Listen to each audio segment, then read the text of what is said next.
नमस्कार, जय हिंद, राम राम। प्यारे विद्यार्थियों, पूर्व के वीडियो में हमने समास के जो भेद हैं उनको पढ़ा है और उन भेदों में हमने तत्पुरुष है, द्विगु है, द्वंद्व है और कर्मधारय है या फिर जो अन्य अव्ययभाव आदि समास हैं उन सभी को पढ़ा है। आज हम पढ़ रहे हैं बहुव्रीहि समास। कौन सा? बहुव्रीहि समास। तो बहुव्रीहि समास कहाँ होता है और किन परिस्थितियों में बहुव्रीहि समास होता है, ये आज हम जानेंगे। बहुव्रीहि समास है वो होता है अन्य पदार्थ प्रधानो बहुव्रीहि। अन्य पदार्थ प्रधानो बहुव्रीहि। तो इसमें क्या होता है, अन्य पद है वो क्या होता है, प्रधान होता है। अन्य, और यहाँ पर जो दो पद होते हैं समास में आपने पढ़ा है कि एक पूर्व पद और एक होता है उत्तर पद या बाद वाला पद। ठीक है, तो कुछ समास थे जिनमें पूर्व पद प्रधान था, जैसे अव्ययभाव है। तत्पुरुष समास में था दूसरा पद प्रधान और द्वंद्व समास में दोनों ही पद प्रधान थे। अब तक 3 समास हम पढ़ चुके हैं। और चौथा ये समास है बहुव्रीहि समास। इसमें दोनों ही पद प्रधान नहीं होकर के कोई अन्य पद है वो क्या होता है, प्रधान होता है। अर्थात दोनों ही पद मिलकर के अर्थ प्रदान नहीं करते हैं, कोई तीसरा ही अर्थ निकलता है। क्या होता है, कोई तीसरा ही अर्थ निकलता है। ठीक है, दोनों ही पद है वो अर्थ नहीं दे पाते हैं। तो ऐसी परिस्थिति में कौन सा समास होता है, बहुव्रीहि समास। जैसे हम शब्द लेते हैं, शब्द आता है वीणा पाणी। शब्द आता है वीणा पाणी। तो वीणा पाणी शब्द में क्या हो जाएगा, वीणा यानी वीणा जो बजाने की होती है वो, और पाणी यानी होता है हाथ। वीणा हाथ, दोनों पद क्या कोई अर्थ निकल रहा है? नहीं। इसलिए इसका ये समास है वो बहुव्रीहि समास होगा और अन्य ही अर्थ निकलेगा। वीणा यानी वीणा हाथों में है जिसके, ऐसी कौन? माँ सरस्वती, विद्या की देवी सरस्वती, उनकी यहाँ बात हो रही है। तो समास विग्रह करेंगे। हिंदी में समास विग्रह तो हो गया, वीणा है हाथ में जिसके, अर्थात देवी सरस्वती। और संस्कृत में समास विग्रह करेंगे तो क्या हो जाएगा, वीणा पाणौ पाणौ, यानी दोनों हाथों में है। पाणौ यस्या, स्त्रीलिंग है, यस्या सा, कौन? शारदा, शारदा या सरस्वती। ठीक है, इसी प्रकार से शब्द आता है वीणा पाणी की तरह ही वज्रपाणी। वज्रपाणी शब्द आता है तो वज्रपाणी का क्या हो जाएगा, वज्र है पाणौ यस्य सह, ऐसा कौन है? देवराज इंद्र। कौन? देवेंद्र, जो इंद्र हैं उनकी बात चल रही है। ठीक है, वज्र किसके हाथों में होता है? इंद्र के हाथों में। और समास का नाम हो जाएगा बहुव्रीहि समास। ऐसे ही शब्द आता है गुडाकेशः। शब्द है गुडाकेशः। तो यहाँ गुडाकाया, गुडाकायाः, ईशः, यः, सः, ऐसा कौन? अर्जुन है। कौन? अर्जुन, जो श्री कृष्ण के शिष्य भी हैं और मित्र भी हैं। गुडाका यानी होता है निद्रा। तो निद्रा को जीतने वाला कौन है? अर्जुन। गुडाकाया ईशः यः सः। ठीक है, इसी प्रकार से शब्द आता है उमाकान्तः। उमाकान्तः, तो क्या हो जाएगा, उमायाः कान्तः यः सः। उमा अर्थात देवी पार्वती का कांत यानी पति है जो, कौन? भगवान शिव। ठीक है, उमाकांत कौन है? भगवान शिव। इसी प्रकार चंद्रशेखरः आ जाता है, चंद्रशेखरः। चंद्रशेखरः शब्द में बताओ कौन सा समास है? बिल्कुल बहुव्रीहि समास है। चंद्रमा है, शेखर यानी सिर, शेखर। चंद्रमा है सिर पर जिसके, चंद्र है शेखरे यस्य सह, चंद्रमा है सिर पर जिसके, अर्थात कौन, भगवान शिव। ठीक है, भगवान शंकर के सिर पे चंद्रमा है। ठीक है, इसी प्रकार से शब्द आता है चंद्रमौली। चंद्रमौली, चंद्रमौली कौन है, भगवान शंकर ही हैं। तो चंद्र है, मौल्याम, सिर की बात है यहाँ, मौल्याम यस्य सह, ऐसे कौन है, भगवान शिव। इसी प्रकार शब्द आता है, एक शब्द और देख लेते हैं, रमेश है। रमेश है का क्या हो जाएगा, रमायाः ईशः यः सह। रमा यानी देवी लक्ष्मी को रमा भी कहते हैं। तो रमा का पति है जो कौन, अर्थात विष्णु, भगवान विष्णु। ठीक है, रमा के ईश्वर कौन है, भगवान विष्णु। इसी प्रकार से शब्द आता है गणेशः। बताओ, देखिए गणेशः का समास विग्रह बताइए। हाँ, गणानाम ईशः यह सह, गणों का ईश है जो कौन, विनायक, विनायक है, अर्थात विनायक जी महाराज। ठीक है, इसी प्रकार और बहुत सारे शब्द, जैसे उमेश हो सकता है, उमायाः ईशः यह सह, उमेश। तो आपको ये है जो बहुब्रीहि समास है वो समझ आ गया होगा। बहुब्रीहि समास में क्या होता है, अन्य पद है वो प्रधान होता है, अर्थात तीसरा ही अर्थ निकलता है ना। कोई इन दोनों ही शब्दों के माध्यम से अर्थ नहीं निकलता है, कोई अन्य ही अर्थ निकलता है, तो वहाँ पर होता है बहुब्रीहि समास। ठीक है, अब अगला जो समास है वो लेते हैं हम, आप इसका स्क्रीनशॉट ले सकते हैं। बहुब्रीहि समास के महत्वपूर्ण जो शब्द हैं वो हम देख चुके हैं, इनके अलावा जो शब्द हैं वो भी आप व्याकरण की पुस्तकों में देख सकते हैं। आगे हम जो एक अंतिम जो पाणिनि के अनुसार 5वां समास है, अभी तक हम 4 समास और उनके भेदों को देख चुके हैं।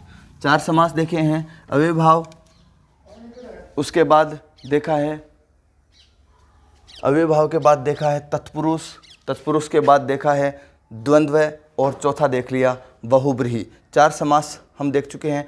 फिर तत्पुरुष के खूब सारे भेद हैं, उनको भी हमने देख लिया है। अब 5वां एक समास रहता है, वो है केवल समास। कौन सा, केवल समास। केवल समास कहाँ होता है, किन परिस्थितियों में होता है। केवल समास है वो नाम मात्र का समास है, इसमें कोई ज़्यादा है नहीं। ठीक है, तो केवल समास को कैसे पढ़ेंगे, पाणिनि द्वारा व्याकरण में केवल समास की है वो क्या परिभाषा दी गई है, विशेष संज्ञा विनिर्मुक्तः केवल समास है। विशेष संज्ञा विनिर्मुक्तः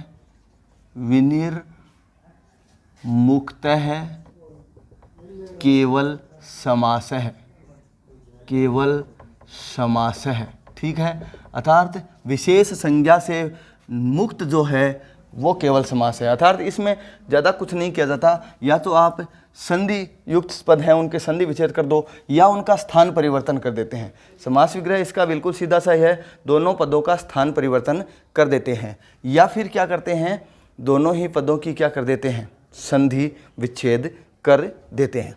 इस समास का एक दूसरा नाम है इस सहसुपा, इस प्रकार का भी एक इसका नाम है, सहसुपा या सुपसुपा। सहसुपा सुपसुपा वा समस्यते। ठीक है, इस प्रकार का सहसुपा सुपसुपा वा समस्यते, इस प्रकार का एक सूत्र आता है। सुपसुपा भी इसका नाम है, सुपसुपा। सहसुपा समास या सुपसुपा समास।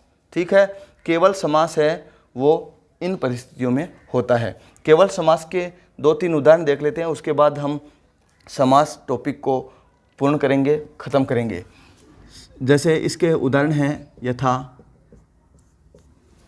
शब्द आता है भूतपूर्वः। भूतपूर्वः का समास विग्रह करेंगे। दोनों पदों का स्थान परिवर्तन कर देंगे।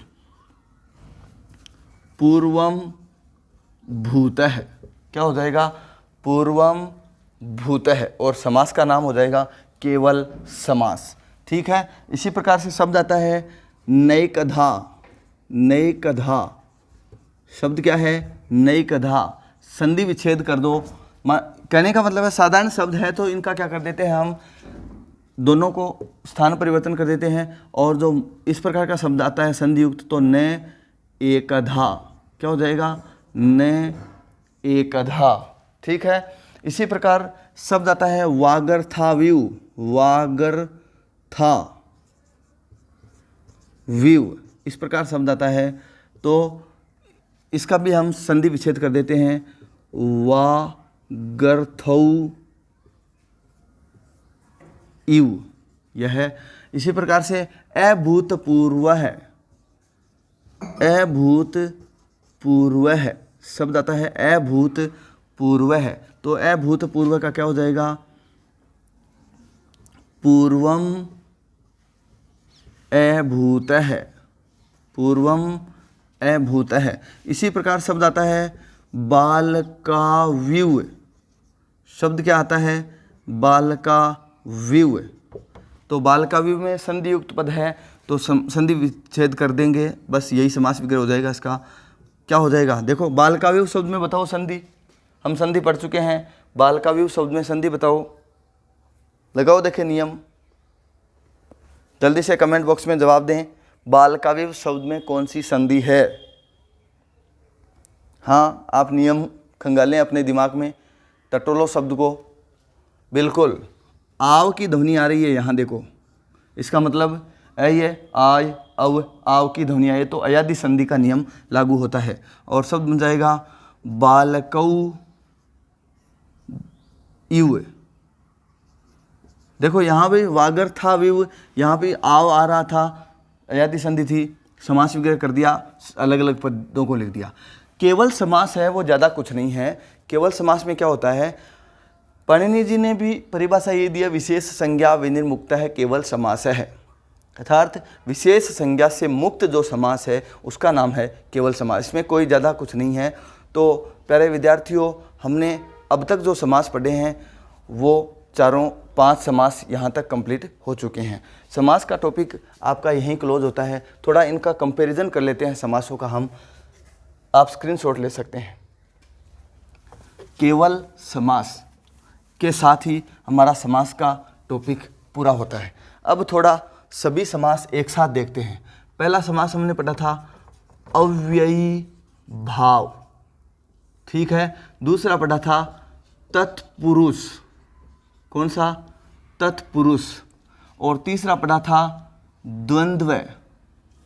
चौथा पढ़ा था बहुव्रीहि, बहुव्रीहि। और एक समास पढ़ा था हमने केवल, कौन सा? केवल, ठीक है। ये हमने समास पढ़े हैं, ठीक है। तो अव्ययी भाव समास, तत्पुरुष समास, द्वंद्व, बहुव्रीहि और केवल 5 समास हम पढ़ चुके हैं। अव्ययी भाव समास है वो कौन सा होता है? पूर्व पद प्रधान, यही तो था। और तत्पुरुष में था उत्तर पद प्रधान, उत्तर पद प्रधान, ठीक है। और द्वंद्व में था उभय यानी दोनों पद प्रधान, ठीक है। और बहुव्रीहि में था अन्य पद प्रधान। बहुव्रीहि समास में क्या था?